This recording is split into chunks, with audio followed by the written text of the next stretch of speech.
Sir, कई सारे लोग ये कहते हैं कि हमें जो है कि अपनी सोसाइटी की हेल्प करनी है, अपने देश के लिए कुछ करना है और हम ये कह सकते हैं कि समाज सेवा करनी है। और कई सारे लोग सामने आते भी हैं अपने काम को लेकर और ये भी कह सकते हैं कि अपने काम में खरे उतरे वो रहते हैं और इस काम के साथ साथ उन्हें सफलता जरूर मिलती है। फिलहाल यहाँ पर हम पहाड़ की बात करते हैं ना। कुछ लोग हैं जो कि पहाड़ में रहकर बहुत कुछ कर रहे हैं और कुछ लोग हैं जो पहाड़ में भले ही ना हो लेकिन वो शहर में रहने के बावजूद भी कुछ अच्छा काम कर रहे हैं, पहाड़ के लोगों के लिए भी और साथ ही साथ शहरों के लोगों के लिए भी। और उन बहुत सारे लोगों में से आज हम बात करने वाले हैं पौड़ी जिले के यमकेश्वर ब्लॉक की रहने वाली कुसुम कंडवाल भट्ट जी, जो कि हैं तो पौड़ी जिले के लेकिन अभी फिलहाल वो दिल्ली में रहती हैं और दिल्ली में रहने के बावजूद भी उन्होंने आसपास यानी कि दिल्ली में तो योगदान दिया ही है, लोगों की हेल्प की ही है, लेकिन साथ ही साथ हमारे उत्तराखंड के लोगों के लिए भी काफी कुछ किया है और शायद यूं ही वो आगे अपनी मेहनत से आगे बढ़ते रहेंगे और शायद लोगों की मदद करते रहेंगे। अब उनकी एक ऑर्गेनाइजेशन है सर्च माय चाइल्ड, यानी कि जो बच्चे मिस हो जाते हैं, जिनकी सुध कोई नहीं लेता, उनकी सुध लेती हैं कुसुम कंडवाल भट्ट जी और उनकी ऑर्गेनाइजेशन। और जब वो लोगों को, उन बच्चों को रेस्क्यू करते हैं और उसके बाद उनके पेरेंट्स तक पहुंचाते हैं, जो कि बहुत ही अच्छा काम है। और हम ये कह सकते हैं कि इसी तरीके से लोग अगर लोगों की हेल्प करते रहेंगे तो शायद लोग अपनों से दूर नहीं होंगे। तो चलिए जानते हैं उनके काम के बारे में कि किस तरीके से वो लोगों की हेल्प कर रहे हैं और किस तरीके से वो मिस जो बच्चे हो जाते हैं उनको रेस्क्यू करते हैं। तो चलिए करते हैं उनका वेलकम। हेलो। हाँ जी नेहा। वेलकम है मैम आपका रेडियो खुशी 90.4 एफएम पर। बहुत बहुत धन्यवाद नेहा। कैसी है मैम आप? मैं बहुत अच्छी हूँ, आप कैसी हैं? मैं भी बहुत अच्छी हूँ। और ये बताइए कि दिल्ली का माहौल कैसा है? नेहा, दिल्ली में तो एक बहुत अजीब तरह का खौफ जो देखने को मिलता है आम आदमी में, वो चल रहा है। तुम तो पता है कि अभी जो कोविड-19 च ना वेमा तो बहुत प्रॉब्लम हुई सभी को। बिल्कुल। तो आप इन बतावा कि जो ये कोविड-19 च तो ये का चलता लोग नियमों को पालन करना चाहिए आपकी सोसाइटी में? मेरी सोसाइटी में हाँ डेफिनेटली करना तो छन, बट एक पेशेंट आई हूँ यख ना, वो हॉस्पिटल में आई विद कोविड हो गई जी। तो अब क्या कर सकते ना, मैं कोई कुछ नहीं कर सकते। बिल्कुल। अच्छा चला, आप जो कि हम मुद्दा की बात कर दा कि जन आज हम जो कि आपको जो ऑर्गेनाइजेशन जो आपकी संस्था वहाँ का बारे में हम बात करना चाह, तो सबसे पहले तो आप अपनी संस्था का बारे में हमारा सभी श्रोताओं ते बतावा कि आपकी जो संस्था क्या और क्या तरीका से काम करनी चाहिए। नेहा, मेरी संस्था का नाम सर्च माय चाइल्ड फाउंडेशन और मैं जो वर्क कर दूं वो मिसिंग बच्चों पर कर दूं। अच्छा। और आप सुन वाल कि ये बहुत ही आम एक वो है कि जब तक अवेयरनेस नहीं आएगी होगी तब तक कोई जागृति आती नहीं है, जागृति नहीं होगी तब तक अवेयरनेस नहीं होगी, तब तक कोई भी रेवोल्यूशन नहीं होता है, रेवोल्यूशन नहीं आता है। तो अवेयरनेस बहुत जरूरी है, सेकंड मैं उस पर काम करती हूँ। एंड थर्ड जो है, मैंने सरकार से एक मांग करी है कि ऑल ओवर इंडिया में इंडिविजुअल पुलिस सेल होना चाहिए जी। वो इसलिए कि जो सबसे ज्यादा जो केसेस इग्नोर होते हैं वो मिसिंग बच्चों के होते हैं जी। तो इसके लिए मैंने 18 मई 2018 को मैंने एक प्रोटेस्ट भी किया था और गवर्नमेंट से ये मांग करी थी कि ऑल ओवर इंडिया में इंडिविजुअल पुलिस सेल फॉर नाबालिग बच्चों उनके लिए होनी चाहिए। बिल्कुल। तो मैम यहाँ पर जैसे कि आपने कहा कि जो नाबालिग बच्चे होते हैं या फिर जो बच्चे मिस हो जाते हैं तो उनके पेरेंट्स आपसे आकर रिक्वेस्ट करते हैं हेल्प के लिए जी। वो एक्चुअली क्या है कि मुझे फोन के थ्रू या जान पहचान के थ्रू या कितनी बार होता है कि कोई सोशल वर्कर्स हैं वो लोग मुझे इस तरह से इन्फॉर्म करते हैं कि फला फला जगह से बच्चा मिसिंग है और अधिकतर मुझे पेरेंट्स भी कांटेक्ट करते हैं इसके लिए। बिल्कुल। तो आपके इस काम में सरकार का भी कोई योगदान है या फिर आप अपनी तरफ से इस मुहिम को चला रहे हैं? नहीं, नहीं, फिलहाल तो सरकार की तरफ से तो ऐसा कोई योगदान मुझे अभी तक नहीं मिला है। लेकिन हाँ, सरकार पुलिस की तरफ से, अब हाँ आप कह सकते हैं, एक तरह से तो आप कह सकते हैं, लेकिन ऐसे रूल्स एंड रेगुलेशंस अभी तक बहुत स्ट्रांग हमारे उसमें मिसिंग बच्चों के लिए है नहीं जी। तो सरकार की तरफ से जिस तरह का मैं चाहती हूँ कि उनका इन्वॉल्वमेंट रहे मिसिंग बच्चों के लिए, उनकी सिक्योरिटी के लिए, तो अभी तक इतना स्ट्रांग चीजें निकल के आई नहीं है। तो सरकार की तरफ से आप पुलिस को कह सकते हैं कि वो उसमें वर्क करते हैं, तो एक तरह से हेल्प तो है। बिल्कुल।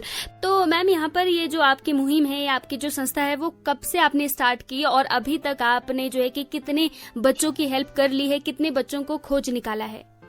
देखिए, मैंने शुरुआत की थी 2016 में। कशिश रावत नोएडा से मिसिंग थे जी। ये 5 साल की बच्ची थी जी।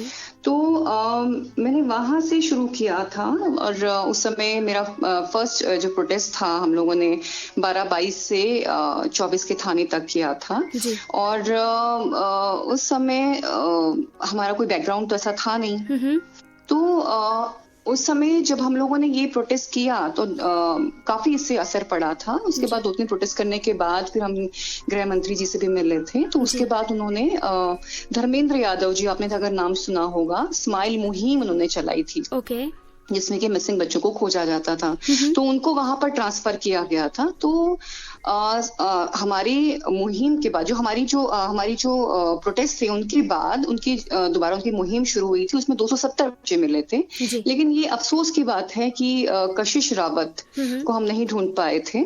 तो उसके बाद अभी तक तो 6 ऐसे बच्चे हैं, 7 उसको मिला के 7 ऐसे बच्चे हैं। अभी जो रिसेंट केस हुआ है, 7 बच्चों को मैं घर तक मतलब पहुंचा चुकी हूँ। तो मैम, यहाँ पर सवाल ये है कि आखिर कारण क्या है जो बच्चे मिस हो जाते हैं? देखिए, अवेयरनेस, मैंने जैसे पहले बताया था कि मैं 3 फेज पे काम करती हूँ मिसिंग बच्चों पे। अवेयरनेस के लिए, और थर्ड जो है ये पुलिस सेल बनाने के लिए जी। सेकेंड के मैं आऊंगी इसमें कि अवेयरनेस होना बहुत जरूरी है जी। आपने सुना, आप जैसे हम लोग बोलते ही हैं कि जब तक अवेयरनेस नहीं आएगी कोई भी रेवोल्यूशन नहीं आ सकता, क्योंकि हर एक चीज के पीछे अवेयरनेस होती है, जानकारी होती है। तो मैं स्कूल्स में, कॉलेजेस में, स्लम्स में और सोसाइटीज में मैं awareness programmes, child security awareness programmes को मैं चलाती हूँ, जिसके अंतर्गत सारी जो बच्चों को सिक्योर रखने की जो बातें होती है मैं उसमें करती हूँ। और जो अभी तक जो मैं बच्चे रेस्क्यू करा चुकी हूँ उनकी स्टोरीज होती हैं। उसमें ऐसे कुछ बच्चे हैं जिनको आज तक हम लोग रेस्क्यू नहीं करा पाए, जिसमें एक कशिश रावत भी है। और ऐसे बच्चे जिनकी सॉरी टू से, मैं ये बोलना नहीं चाहती हूँ कि ऐसा कुछ होता है, पर ये सच है, हमारी सोसाइटी का सच है कि ऐसे बच्चे भी मिलते हैं जो जीवित नहीं होते। तो उनकी स्टोरीज को मैं मिलाकर, जो उन्होंने सिक्योरिटी से, जो उनकी सिक्योरिटी में ध्यान नहीं रखा गया, उन सब चीजों को मिलाकर मैं ये स्टोरीज और जो सिक्योरिटी पॉइंट ऑफ व्यू जो होते हैं उनको मिलाकर मैं बच्चों के साथ डिस्कस करती हूँ, बच्चों को अवेयरनेस प्रोग्राम देती हूँ, टीचर्स और पेरेंट्स को भी देती हूँ, जिससे उनकी सिक्योरिटी में लोग थोड़ा सा ध्यान रखते हैं। बिल्कुल। तो मैम, ये जो आप प्रोग्राम्स करते हैं या फिर अवेयरनेस फैलाते हैं या फिर हेल्प करते हैं, वो क्या केवल दिल्ली में है या फिर पूरे इंडिया में? जी, मैं पूरे इंडिया में इसको लेके काम करती हूँ। अभी तक मैं 1.25 लाख बच्चों को अवेयर करा चुकी हूँ और 1 लाख पेरेंट्स और टीचर्स को मैं अवेयर करा चुकी हूँ इसको लेके। उत्तराखंड के कई जगह पे, ऋषिकेश, रायवाला, आपका देहरादून, आपका ऋषिकेश के DSB हो गया, आपका NDS हो गया, आपके जितने तमाम स्कूल हैं, रायवाला में जो सेंटर स्कूल है, आर्मी स्कूल है, गवर्नमेंट स्कूल है, देहरादून के स्कूल्स हैं, सीकर में मैं अपने प्रोग्राम दे चुकी हूँ, राजस्थान में अपने प्रोग्राम दे चुकी हूँ।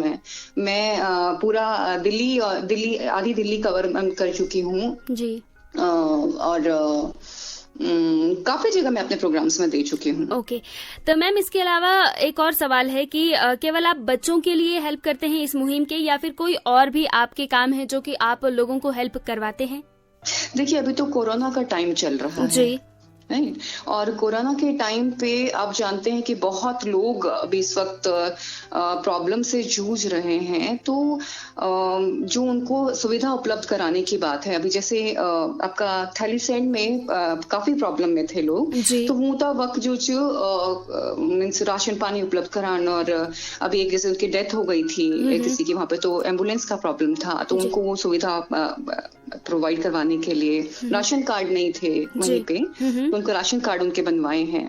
यहाँ दिल्ली में काफी ऐसी झुग्गी झोपड़ियां सोसाइटी हैं जहाँ प्रॉब्लम चल रही है, खाने के लिए नहीं है। तो मैं अभी तक 1000 से ज्यादा ऐसी फैमिलीज हैं जिनको मैं मदद पहुंचा, सर्च माय चाइल्ड के थ्रू मदद पहुंचा चुकी हूँ। बिल्कुल। तो मैम इस ऑर्गेनाइजेशन में कितने मेंबर हैं जो कि आप साथ मिलकर काम कर रहे हैं? देखिए, ऑर्गेनाइजेशन में ऐसे 10-15 लोग अभी मुझसे जुड़े हुए हैं जो काम कर रहे हैं। वैसे तो मैं इतने लोगों को जानती हूँ कि कोई भी अगर वर्क जो मीन्स इससे रिलेटेड है वो हो जाते हैं, लेकिन हाँ 15 लोगों के जितने हैं जो मेरे साथ जुड़े हुए हैं। ओके।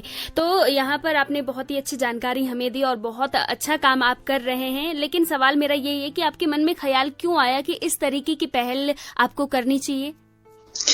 देखिए, मैंने कशिश एक्चुअली मैं आपके माध्यम से सब लोगों को ये बोलना चाहूंगी कि जितने भी मिसिंग्स के जो आपके पास पोस्टर आते हैं या मैसेजेस आते हैं या फेसबुक पे आप देखते हैं, तो उसमें कभी भी आप आंख बंद करके उसको स्प्रेड मत कीजिए। उसमें एक फोन नंबर होता है, अगर फोन नंबर नहीं है तो आप सोचिए कि वो कम्प्लीटली फेक है। उसमें जो फोन नंबर होता है उससे पहले आप कंफर्म कीजिए और उसके बाद ही इसको स्प्रेड कीजिए। आपने ये बात कही कि मेरे मन में ये ख्याल कैसे आया। 2016 की ही मैं बात बता रही हूँ कि मुझे पोस्ट आया कशिश रावत का। तो उससे पहले मैं क्या करती थी कि जो भी पोस्ट आते थे मुझे, तो मैं उनको कंफर्म जरूर करती थी। उसका एक रीजन है कि ताकि फेक पोस्ट आगे ना जाकर उन बच्चों के पोस्ट आगे जाएं जिनको वाकई में जरूरत है, जो वाकई में अभी परेशानी में है या खतरे में है। तो मैंने कशिश रावत के पोस्ट को कंफर्म करने के लिए उनके फादर को फोन किया, तो उन्होंने बोला कि उन्हीं की बच्ची है। सेकेंड डे फिर वैसे ही एक रिजेंबल करता हुआ पोस्टर आया मुझे, तो मैंने उसके फादर को वो पोस्ट भेजा और मैंने कहा कि ये राजस्थान में आप ले आइए। तो फॉर द क्यूरियोसिटी, क्योंकि वो पहाड़ की बच्ची थी और मैं भी पहाड़न हूँ, तो फॉर द क्यूरियोसिटी मैंने उसके फादर्स को शाम को फोन किया कि आप क्या स्टेटस, आपको बच्ची मिली या नहीं मिली। तो वो रोने लगे कि मुझे कोई भी हेल्प नहीं कर रहा है और कोई भी किसी भी तरह से मेरे बच्चे का नहीं पता ढूंढ पा रहा है, तो आप प्लीज मुझे हेल्प कीजिए। तो मेरा ऐसा कोई फैमिली बैकग्राउंड नहीं था उससे पहले, क्योंकि हम लोग IT बिजनेस रन करते हैं। तो उससे पहले मैं ऑफिस जाती थी, घर में आती थी, तो मेरे पास 25 बच्चे जो थे वो मेड के थे, तो उनका पूरा खर्चा मैं बेयर करती थी और उनको पढ़ाना लिखाना सब करती थी। और वड़ाया सोल्यूशन प्राइवेट लिमिटेड हमारी कंपनी का नाम है, जिसके थ्रू हम 12 सालों से उत्तराखंड के स्कूलों के लिए हम लोग मदद कर रहे हैं। तो बस इतना ही मैं काम कर रही थी जी। तो अब हुआ ये कि मैंने उनको बोला, आश्वासन तो दे दिया। उसके बाद जब हम जाके सबसे मिले, पुलिस अधिकारियों से मिले, तो वहां और भी फैमिलीज आई हुई थी जिनके बच्चे मिसिंग थे। वो एक इत्तेफाक ही था। तो उनको जब मैं उनसे SSP SV सर से जब मैं बात कर रही थी, तो उन लोगों को लगता था कि उनको इग्नोर किया जा रहा है और मेरी बात को कंसीडर किया जा रहा है जी। तो ये कंप्लीटली उनकी सोच थी, ऐसा होता नहीं है, क्योंकि अपने अपने अकॉर्डिंग ये सब जो है बातें होती हैं। बिल्कुल। तो उन्होंने फिर मुझको इस चीज के लिए मुझे अप्रोच किया कि आप हमारी बात रखिए। तो उस समय मैंने मना कर दिया। मैंने कहा ये इसके फादर ने मुझसे हेल्प मांगी है और मैं इनको फैमिली को मैं हेल्प कर रही हूँ।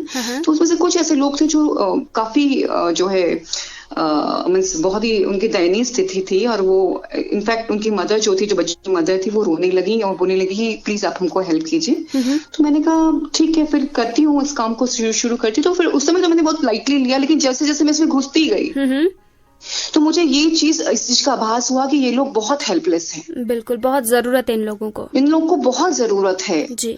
और मुझे लगता है कि हर एक बंदे को इनका दर्द समझना चाहिए, क्योंकि बच्चे सबके एक जैसे होते हैं। बिल्कुल, उनके लिए प्यार, चाहे वो गरीब हो चाहे वो अमीर हो, कोई भी हो, बच्चों के लिए जो प्यार होता है, हम जब हमारी शादी होती है, हमारे बच्चे होते हैं, तो हम अपने बच्चों के लिए जीना शुरू कर देते हैं। और आप ये सोचिए कि कितना दर्द है इस चीज को लेकर कि उन लोग का दर्द कोई नहीं समझ पाता है। तो मैं चाहूंगी कि हम सब लोगों को उनका दर्द समझना चाहिए और उनकी मदद करनी चाहिए। तो यही सोच के साथ कि इनको मदद की जरूरत है, मैंने अपना जो है काम छोड़ के पूरी तरीके से मैं इन लोगों के लिए, मैंने कहा मुझे इन लोगों के लिए ही काम करना है और मैं इन लोगों को हेल्प करने लग गए। बिल्कुल, बहुत ही अच्छा काम है मैम। और यहाँ पर धीरे धीरे करके टाइम हो रहा है, तो सवाल यहाँ पर आपसे ये है कि अगर जो भी हमारे श्रोता सुन रहे हैं और अगर किसी को आपकी जरूरत हो तो वो किस तरीके से आपसे कनेक्ट हो सकता है, जुड़ सकता है आपसे? मेरा नंबर है 9811991502। आप मुझे उस पर कांटेक्ट कर सकते हैं। मेरी साइट का नाम searchmychild.org है। आप वहां पर भी मुझे जो है मैसेज डिलीवर कर सकते हैं। फेसबुक में मैं कुसुम कंडवाल भट्ट के नाम से हूँ, आप वहां भी मुझसे जुड़ सकते हैं। ट्विटर में भी मैं कुसुम कंडवाल भट्ट के नाम से ही हूँ, आप वहां भी मुझसे जुड़ सकते हैं। तो आप इस तरह से मुझसे कांटेक्ट कर सकते हैं।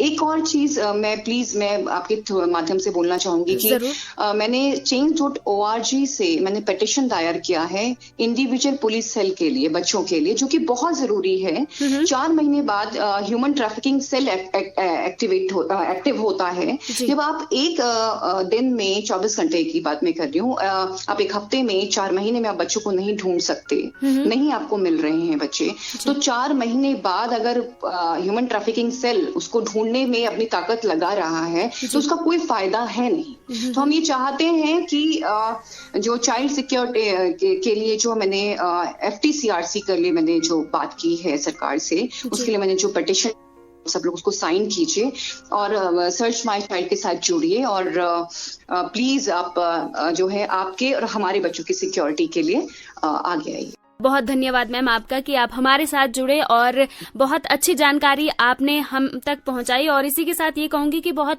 बेहतरीन काम आप कर रहे हैं, जिसके बारे में शायद कोई नहीं सोचता, उसके बारे में आपने सोचा और शायद बहुत सारे लोगों को हेल्प जरूर मिलती होगी। जी बहुत बहुत धन्यवाद नेहा, और श्रोताओं को भी मेरा बहुत बहुत धन्यवाद। और मैं चाहूंगी कि आप सब लोग भी, क्योंकि ये ऐसा एक पक्ष है जो हर कोई इसके बारे में नहीं जानता है या इग्नोर कर देता है, प्लीज आप इसके बारे में भी पढ़िए, जानिए और हमारे साथ सर्च माय चाइल्ड के साथ जुड़िए। बहुत बहुत धन्यवाद। धन्यवाद मैम आपका।